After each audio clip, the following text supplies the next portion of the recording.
I'm just standing here in front of Nuseed Emu TF, which is a new TrueFlex line which Nuseed has just released into the market space. Nuseed Emu, in short guys, it's an early series TrueFlex line, so it's going to offer a huge opportunity for those guys in the low to medium rainfall zones. It is a variety, it has been in NVTs for the last 2 seasons in the early series, and in WA it's performed extremely well. It's probably the one variety which is showing that large step up in yield on over top of what has probably been market leaders in Y23, Y27, 404, but it will offer obviously the TrueFlex spray window as well. In simple, blackleg rating is MR, MS with blackleg grouping AB. It is a medium plant structure, so here at our York breeding site you will see it is quite a bit shorter than everything else, so harvestability should be a really good option. Oil is actually quite good, it's probably a little bit behind 404, but the yield jump on top of 404 is quite substantial. Vigor is one thing which is quite interesting around this line. So early vigor is phenomenal, and it does build a huge amount of biomass early, and as we know, early biomass does lead to a very strong yield at the tail end.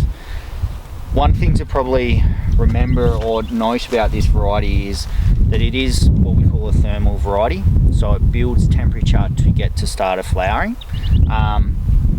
So if you are in the north and you put this in very early, it's going to flower very early. Our recommended sowing window or sowing date, more importantly probably emergence date, in the northern corridor of WA would probably be the first couple of weeks of May. In doing that we should aim to have biomass for around that 2 months and then flowering after that. Also, one other factor around in the north is obviously nitrogen. Early nitrogen for this line is going to be very important.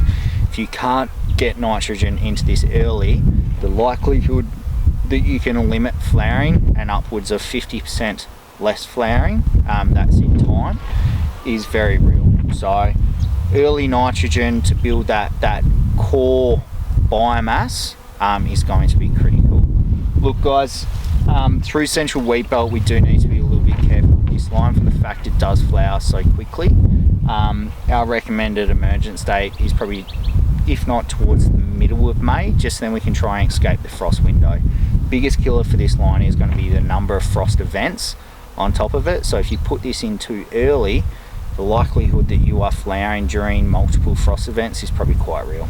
Happy to have a conversation with you guys more in person if you want to give us a line, or any of the ASM managers across Australia. Happy to have a talk. Thank you.